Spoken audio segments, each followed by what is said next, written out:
Assalamualaikum warahmatullahi wabarakatuh. Bayangkan, jika semua kerja keras dan pengorbanan kalian selama bertahun-tahun dihancurkan hanya dalam satu malam oleh dua orang yang paling kalian percayai. Di saat kalian sudah menyiapkan cincin untuk melamar kekasih, kalian justru melihatnya sedang bermesraan dengan sahabat sendiri. Tidak hanya kehilangan cinta, mereka juga bekerja sama untuk menghancurkan bisnis dan masa depan kalian hingga tidak punya apa-apa lagi. Bagaimana rasanya ketika semua orang yang kalian sayangi tiba-tiba menusuk dari belakang dan meninggalkan kalian dalam kemiskinan? Apakah ada jalan untuk bangkit dan membalas semua rasa sakit ini dengan keberhasilan yang luar biasa? Namun sebelum kita mulai ke cerita ini, tuliskan dulu di kolom komentar, dari kota mana kalian menonton.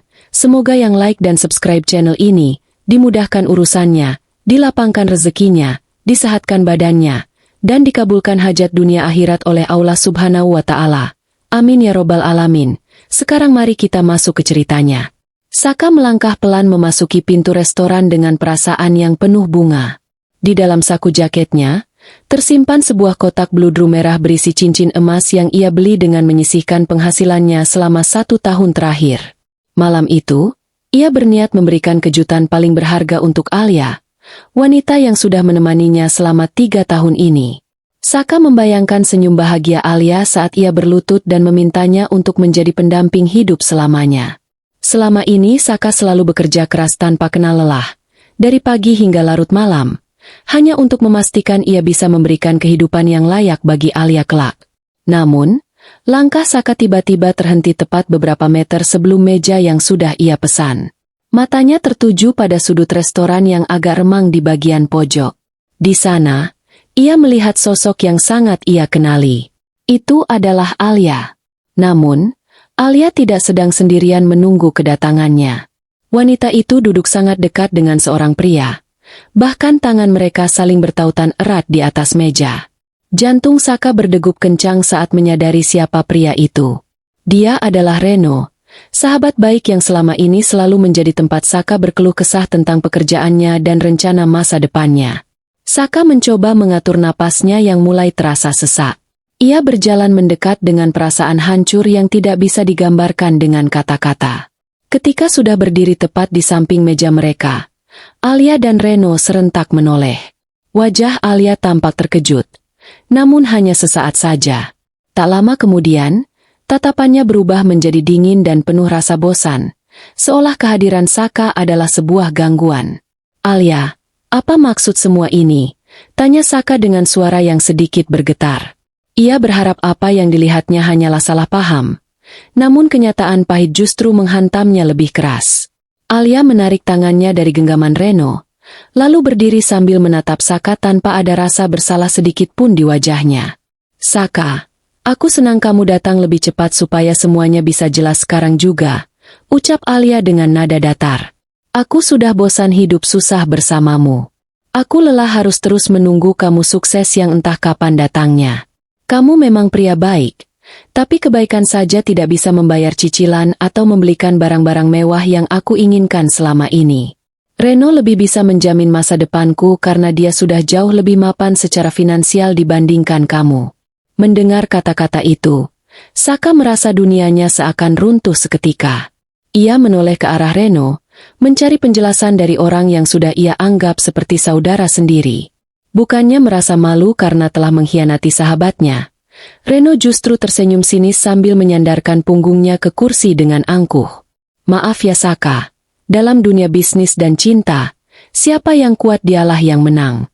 Alia berhak mendapatkan yang terbaik, dan itu jelas bukan kamu," ucap Reno dengan nada meremehkan yang sangat menyakitkan.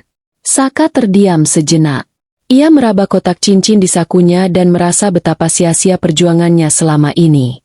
Tanpa sepatah kata lagi, Saka berbalik dan meninggalkan restoran itu dengan langkah gontai. Hujan mulai turun membasahi bumi seolah ikut merasakan kepedihan yang ia alami.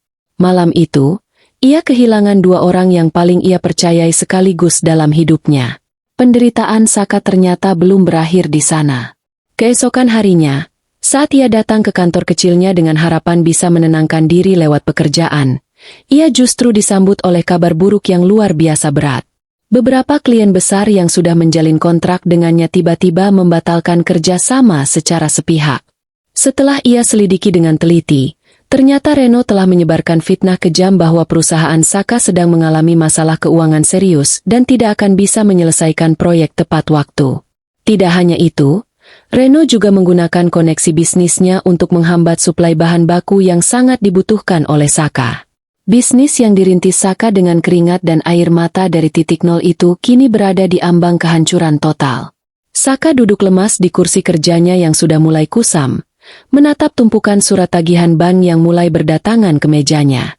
Seluruh aset kantornya kini terancam disita oleh bank karena ia tidak mampu membayar angsuran tepat waktu akibat sabotase tersebut. Saka menundukkan kepala, memejamkan mata sambil mengucap doa dalam hati dengan sisa tenaga yang ia miliki. Ya Allah, beri aku kekuatan untuk melewati ujian yang sangat berat ini, bisiknya lirih. Di tengah kesunyian kantornya yang mulai sepi karena beberapa karyawan mulai mengundurkan diri, Saka merasa benar-benar berada di titik terendah dalam hidupnya. Ia tidak tahu lagi harus melangkah kemana atau meminta tolong kepada siapa. Harapan yang dulu ia bangun bersama Alia kini telah hancur berkeping-keping. Dan pengkhianatan Reno membuat luka di hatinya semakin dalam merobek harga dirinya sebagai seorang pria. Namun, di tengah keputusasaan itu, Saka tidak menyadari bahwa roda nasib akan segera berputar membawa seseorang yang tidak pernah ia duga sebelumnya. Hari-hari berikutnya terasa seperti mimpi buruk yang tidak kunjung usai bagi Saka. Kantor kecil yang dulu penuh dengan semangat kini terasa sangat sunyi dan dingin. Setiap kali telepon berbunyi, jantung Saka berdegup kencang karena ia tahu itu pasti tagihan hutang atau ancaman penyitaan dari pihak bank. Ia merasa seolah-olah seluruh dunia sedang bersekongkol untuk menjatuhkannya ke dasar jurang yang paling dalam. Di tengah keputusasaan itu, Saka sedang duduk merenung sambil menatap tumpukan berkas di mejanya yang sudah mulai berdebu. Tiba-tiba, suara langkah kaki yang mantap terdengar dari arah pintu depan. Ia mendongak dan melihat seorang wanita berpakaian sangat rapi, elegan, dan memancarkan aura kepemimpinan yang sangat kuat. Wanita itu masuk ke dalam kantor Saka yang sederhana dengan tatapan mata yang tenang namun tajam. Saka segera berdiri dengan canggung, mencoba merapikan kemejanya yang sudah kusut karena tidak sempat ia setrika dengan benar. "Selamat siang. Ada yang bisa saya bantu?" tanya Saka dengan suara yang sedikit parau. Wanita itu tersenyum tipis, sebuah senyuman yang tidak merendahkan, melainkan terasa sangat menghargai. "Nama saya Maura," ucap wanita itu sambil mengulurkan tangannya. "Saya adalah pimpinan dari perusahaan properti di Semarang. Saya datang ke sini bukan karena tidak sengaja lewat, tapi memang sengaja mencari Anda, Saka." Saka merasa bingung dan sedikit ragu. Ia merasa dirinya saat ini bukanlah siapa-siapa, apalagi untuk bertemu dengan orang sekelas CEO seperti Maura. "Maaf, Ibu Maura, tapi sepertinya Ibu salah alamat. Perusahaan saya sedang berada di ambang kebangkrutan dan saya rasa tidak ada yang bisa saya tawarkan kepada perusahaan besar milik Ibu," jawab Saka dengan jujur sambil menundukkan kepala. Maura menarik sebuah kursi dan duduk di hadapan Saka tanpa diminta. Ia mengeluarkan sebuah berkas tua dari dalam tasnya dan meletakkannya di atas meja. "Ini adalah proposal pengembangan kawasan terpadu yang Anda kirimkan ke kantor saya 2 tahun yang lalu. Waktu itu, perusahaan saya memang belum fokus ke bidang ini, tapi saya menyimpan proposal ini karena isinya sangat luar biasa. Ide-ide Anda sangat cerdas, sangat teliti, dan menunjukkan bahwa Anda adalah orang yang sangat memahami kebutuhan masyarakat." Saka tertegun melihat berkas yang sudah agak menguning itu. Itu adalah proposal yang ia kerjakan siang dan malam di masa lalu, yang sempat ia lupakan karena ditolak oleh banyak pihak.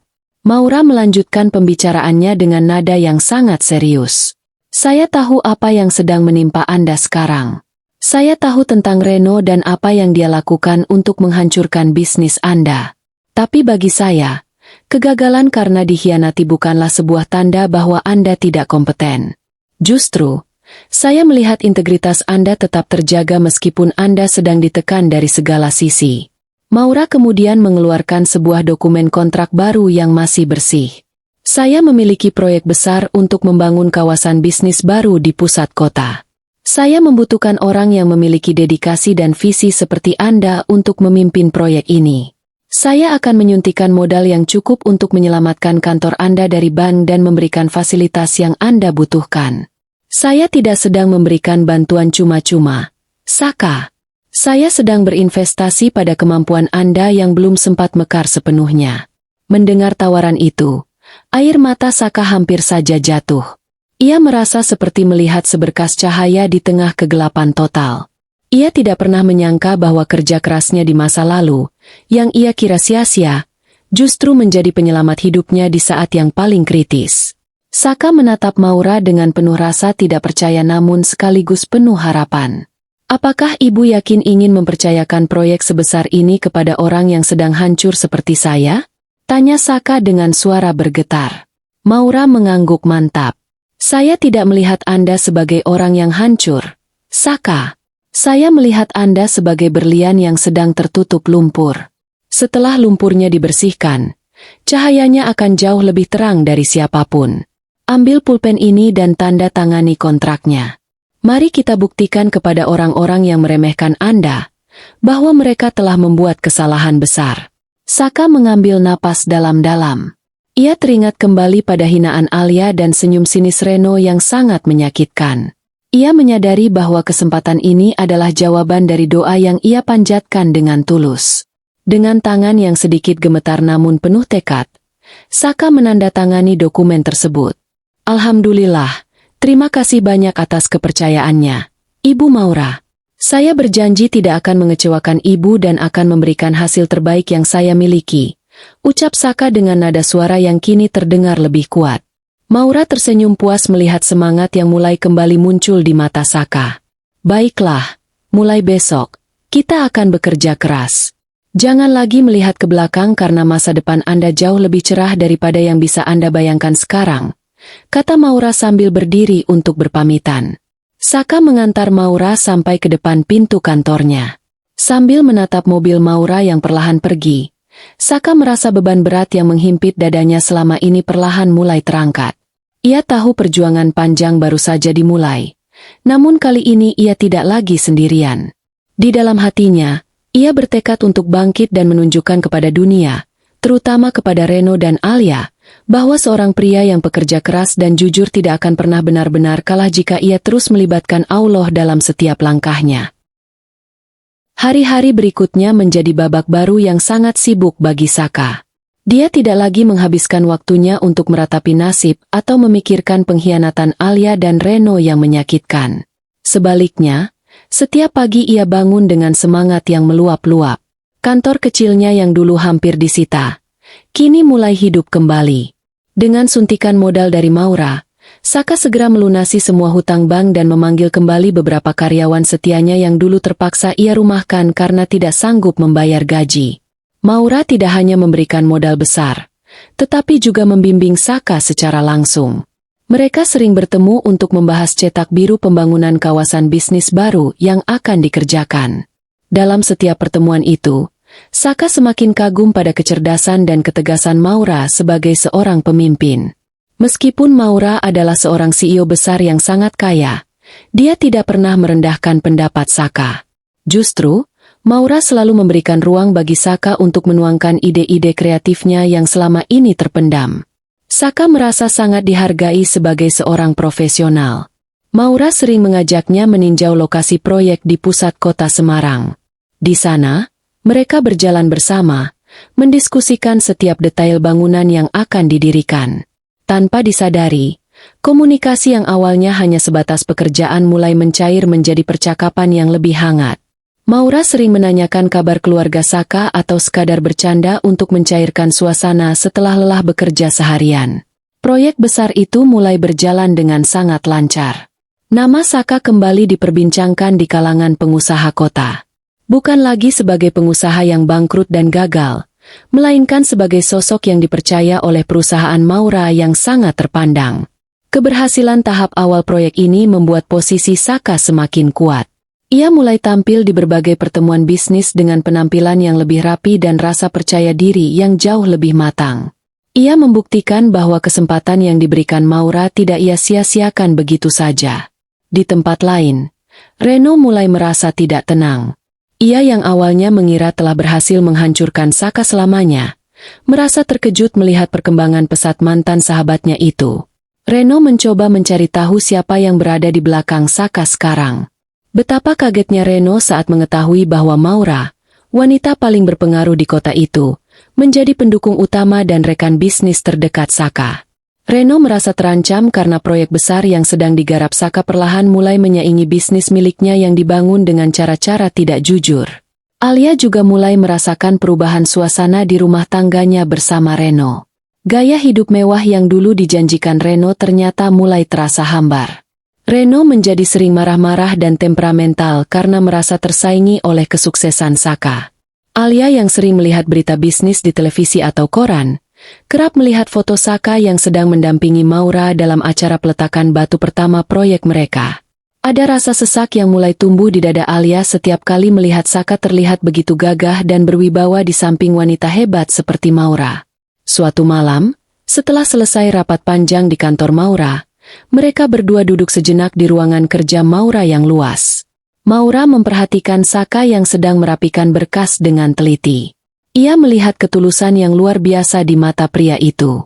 Maura merasa bahwa keputusannya membantu Saka adalah keputusan terbaik yang pernah ia ambil. Ia tidak hanya melihat seorang mitra bisnis yang handal, tetapi juga melihat sosok pria yang memiliki hati sangat baik. Saka, saya sangat bangga melihat kemajuan proyek ini. Anda bekerja jauh lebih cepat dari yang saya perkirakan, kata Maura sambil tersenyum tulus. Saka menghentikan aktivitasnya dan menatap Maura dengan penuh rasa syukur. Ini semua berkat kepercayaan yang ibu berikan. Jika bukan karena bantuan ibu, mungkin saya masih terpuruk di jalanan, jawab Saka rendah hati. Maura menggelengkan kepalanya pelan. Panggil saya Maura saja kalau kita sedang berdua seperti ini. Saka, kita adalah mitra, dan saya ingin hubungan ini didasari oleh rasa nyaman satu sama lain. Saka terdiam sejenak. Ia merasakan ada getaran aneh di jantungnya saat Maura berkata seperti itu. Ia mulai menyadari bahwa kekagumannya pada Maura bukan lagi sekadar kekaguman kepada seorang atasan, melainkan mulai tumbuh menjadi rasa sayang yang tulus. Saka menyadari bahwa setiap keberhasilan yang ia raih saat ini adalah bentuk kasih sayang dari Allah yang telah mempertemukannya dengan orang yang tepat di waktu yang tepat pula. Ia berjanji dalam hati untuk terus menjaga kepercayaan Maura dan membuktikan bahwa dirinya pantas untuk berdiri sejajar dengan wanita hebat tersebut. Sementara itu, di luar sana, badai kecemburuan dan rencana jahat dari Reno mulai kembali mengintai kesuksesan yang baru saja Saka bangun. Saka harus tetap waspada karena Reno tidak akan membiarkan Saka bahagia begitu saja setelah semua yang telah terjadi. Namun, kali ini Saka tidak lagi sendiri. Ada Maura yang selalu siap berdiri di sampingnya untuk menghadapi segala rintangan yang datang menghadang. Kecemburuan yang membakar hati Reno kini berubah menjadi tindakan yang sangat nekat. Ia tidak sanggup melihat wajah Saka terus muncul di pemberitaan sebagai pengusaha muda yang paling bersinar di Semarang. Reno yang merasa posisinya terancam, mulai mencoba menyebarkan berita bohong mengenai proyek kawasan bisnis yang sedang dibangun Saka dan Maura. Ia menyewa beberapa orang untuk membuat kekacauan di lokasi pembangunan dan mencoba memfitnah bahwa perusahaan Saka menggunakan bahan bangunan berkualitas rendah yang membahayakan keselamatan. Namun, Reno lupa bahwa Saka sekarang tidak lagi berjuang sendirian. Maura memiliki tim hukum dan keamanan yang sangat kuat. Begitu ada tanda-tanda sabotase di lapangan, Maura langsung bertindak cepat. Ia bersama Saka mendatangi lokasi pembangunan untuk meninjau secara langsung. Ketenangan Saka dalam menghadapi masalah ini membuat Maura semakin kagum. Saka tidak marah ataupun membalas dengan kekerasan. Ia justru mengumpulkan semua bukti dan menyerahkannya kepada pihak berwajib dengan cara yang sangat elegan. Sementara itu, kehidupan Alia semakin hari semakin menderita. Reno yang dulu terlihat begitu royal dan mapan, kini mulai menunjukkan wajah aslinya. Karena tekanan bisnis yang semakin berat, Reno menjadi sangat kasar. Alia baru menyadari bahwa kemewahan yang diberikan Reno selama ini hanyalah topeng untuk menutupi hutang dan ketidakjujuran dalam berbisnis. Suatu sore, Alia terkejut saat melihat beberapa barang di rumah mereka mulai disita karena Reno tidak mampu membayar pinjaman bank. Alia duduk terdiam di sudut ruang tamunya yang mulai kosong. Pikirannya melayang pada masa lalu, saat Saka bekerja sangat keras demi membelikannya sebuah cincin sederhana. Dulu, ia meremehkan perjuangan Saka, namun kini ia menyadari bahwa ketulusan adalah hal yang tidak bisa dibeli dengan uang. Rasa sesal mulai menggerogoti hatinya ketika ia melihat berita di televisi yang menayangkan kesuksesan Saka dalam memenangkan penghargaan sebagai pengusaha muda paling inspiratif tahun ini. Di layar televisi itu, Saka terlihat sangat berwibawa menggunakan setelan jas hitam yang sangat rapi.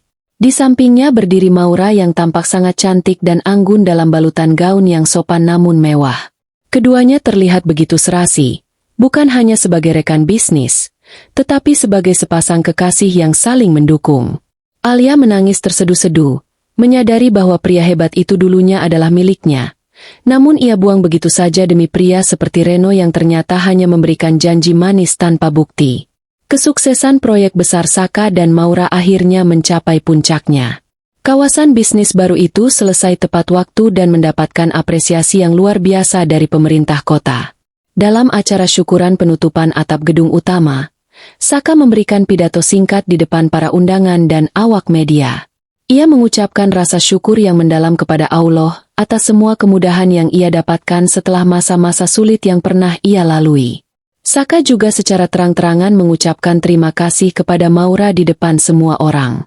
Ia mengatakan bahwa Maura bukan hanya sekadar malaikat yang membantunya bangkit dari keterpurukan, tetapi juga wanita yang telah mengajari dia arti dari sebuah kesetiaan dan kerja keras yang sesungguhnya. Mendengar kata-kata tulus dari Saka, mata Maura berkaca-kaca karena merasa sangat terharu. Setelah acara selesai, Maura mengajak Saka berjalan-jalan di area balkon lantai paling atas gedung tersebut. Angin malam bertiup perlahan, membawa aroma kebahagiaan bagi mereka berdua. Maura menatap Saka dengan pandangan yang sangat dalam. Saka, kamu telah membuktikan kepada semua orang bahwa kamu adalah pemenang yang sesungguhnya. Saya tidak pernah menyesal telah memberikan kepercayaan besar ini kepadamu, ucap Maura dengan suara lembut. Saka tersenyum sambil memandang kerlap-kerlip lampu kota Semarang dari ketinggian. Ia merasa hidupnya kini telah lengkap. Luka lama yang dulu ditimbulkan oleh Alia dan Reno kini telah sembuh sepenuhnya, digantikan oleh semangat baru dan cinta yang jauh lebih tulus. Saka menyadari bahwa semua pengkhianatan yang ia alami di masa lalu adalah cara Allah untuk membawanya menuju tempat yang lebih tinggi dan mempertemukannya dengan wanita sehebat Maura. Namun, di tengah kebahagiaan itu, Saka tetap waspada. Ia tahu bahwa Reno yang sedang dalam kondisi terjepit pasti akan mencoba melakukan sesuatu yang lebih berbahaya. Benar saja, dari kejauhan, di luar gerbang gedung, Reno mengamati kesuksesan Saka dengan mata merah penuh amarah. Reno merasa sudah tidak punya apa-apa lagi untuk dipertaruhkan, dan ia berencana untuk mengacaukan kebahagiaan Saka untuk terakhir kalinya. Saka tidak menyadari bahwa malam itu akan menjadi awal dari babak terakhir dalam perjuangannya untuk mendapatkan kebahagiaan yang sejati bersama Maura. Suasana malam yang tenang di atas balkon gedung itu tiba-tiba pecah oleh suara teriakan dari arah pintu masuk. Reno datang dengan kondisi yang sangat memprihatinkan. Pakaiannya berantakan, wajahnya terlihat kusam, dan matanya memancarkan kebencian yang mendalam. Ia berhasil menyelinap melewati penjagaan keamanan bawah dengan menyamar sebagai salah satu petugas kebersihan. Reno berjalan mendekat ke arah Saka dan Maura sambil menunjuk-nunjuk jarinya dengan penuh amarah. Saka, kamu pikir kamu sudah menang? Kamu pikir dengan semua harta dan wanita kaya ini kamu bisa menghapus masa lalu kamu? Kamu hanyalah pria malang yang dulu saya injak-injak, teriak Reno dengan suara yang bergetar. Maura sempat terkejut dan melangkah mundur, namun Saka dengan sigap memegang tangan Maura untuk menenangkannya. Saka berdiri dengan tegak, sama sekali tidak menunjukkan rasa takut atau amarah yang sama. Saka menatap Reno dengan tatapan iba. Ia melihat sahabat lamanya itu kini telah hancur oleh keserakahannya sendiri. Reno, saya tidak pernah menganggap ini sebagai sebuah perlombaan untuk mengalahkan kamu. Saya hanya berusaha bangkit setelah kamu menghancurkan semua yang saya miliki. Kehancuran yang kamu alami sekarang bukan karena saya, tapi karena perbuatan kamu sendiri yang tidak pernah jujur dalam langkah, jawab Saka dengan suara yang rendah namun sangat tegas. Reno hendak menerjang maju, namun petugas keamanan gedung yang menyadari ada penyusup segera datang dan meringkusnya. Reno terus memberontak dan berteriak tidak jelas sampai akhirnya ia dibawa keluar dari area balkon tersebut. Suasana kembali hening. Hanya terdengar suara angin malam yang berembus pelan. Saka menarik napas panjang, merasa sebuah beban besar dari masa lalunya kini benar-benar telah terangkat. Maura memandang Saka dengan penuh kekaguman. Ia melihat bagaimana laki-laki di depannya ini tetap bisa tenang meskipun menghadapi orang yang pernah menjatuhkannya. Saka kemudian mengajak Maura berjalan menuju ujung balkon yang menghadap langsung ke arah pusat kota. Lampu-lampu jalanan dan bangunan di bawah sana terlihat seperti permata yang berserakan, menandakan kehidupan yang terus berjalan. Saka memegang kedua tangan Maura, lalu menatap matanya dengan sangat dalam. Maura, 2 tahun lalu saya berdiri di sebuah restoran dengan hati yang hancur karena pengkhianatan. Saat itu saya merasa dunia saya sudah berakhir. Namun kemudian Allah mengirimkan kamu ke dalam hidup saya. Kamu bukan hanya memberikan saya modal untuk berbisnis, tapi kamu memberikan saya alasan untuk kembali percaya pada diri saya sendiri, ucap Saka dengan nada yang sangat tulus. Maura terdiam, air mata kebahagiaan mulai membasahi pipinya. Saka kemudian merogoh saku jasnya dan mengeluarkan sebuah kotak kecil berwarna merah hati. Di dalamnya terdapat sebuah cincin berlian yang berkilau indah di bawah cahaya bulan. Saka perlahan berlutut di hadapan Maura. Sebuah pemandangan yang sangat indah di atas gedung tertinggi di kota itu.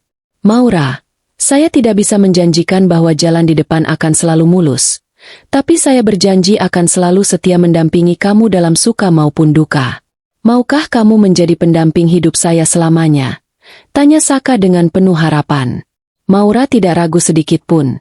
Ia mengangguk perlahan sambil tersenyum lebar. Iya Saka, saya bersedia. Saya ingin menghabiskan sisa hidup saya bersama kamu, jawab Maura dengan suara lembut. Saka kemudian memasangkan cincin itu di jari manis Maura, lalu mereka berpelukan di tengah keindahan malam. Sementara itu, di sebuah gang sempit yang tidak jauh dari gedung perkantoran mewah tersebut, Alia berdiri mematung. Ia baru saja diusir dari kontrakan kecilnya karena tidak mampu membayar sewa. Dari kejauhan, ia melihat layar televisi besar di dinding sebuah pusat perbelanjaan yang menyiarkan secara langsung momen kebahagiaan Saka dan Maura dari atas gedung. Alia menutup mulutnya dengan tangan. Air matanya tumpah tak terbendung. Ia melihat Saka yang dulu pernah begitu mencintainya kini telah menjadi pria yang sangat sukses dan terhormat. Ia melihat bagaimana Saka menatap Maura dengan penuh cinta. Tatapan yang dulu selalu diberikan untuknya namun ia sia-siakan begitu saja. Alia menyadari bahwa perhiasan dan kemewahan yang dulu ia kejar dari Reno kini tidak ada harganya sama sekali dibandingkan dengan ketulusan hati Saka. Kini Alia hanya bisa menyesali keputusannya yang dangkal. Ia harus menghadapi kenyataan pahit bahwa ia telah kehilangan mutiara yang berharga demi mengejar bayangan kosong. Reno telah pergi meninggalkan luka, dan Saka telah jauh melangkah menuju kebahagiaan barunya. Alia berjalan sendirian di kegelapan malam, menyadari bahwa penyesalan memang selalu datang terlambat. Saka dan Maura tetap berdiri di atas balkon, menatap masa depan yang cerah dengan penuh optimisme. Mereka tahu bahwa cinta yang dibangun di atas kejujuran dan kerja keras akan selalu berakhir dengan keindahan. Alhamdulillah, Saka telah menemukan rumah yang sesungguhnya dalam diri Maura, dan perjalanan hidupnya kini telah mencapai puncak kebahagiaan yang sejati.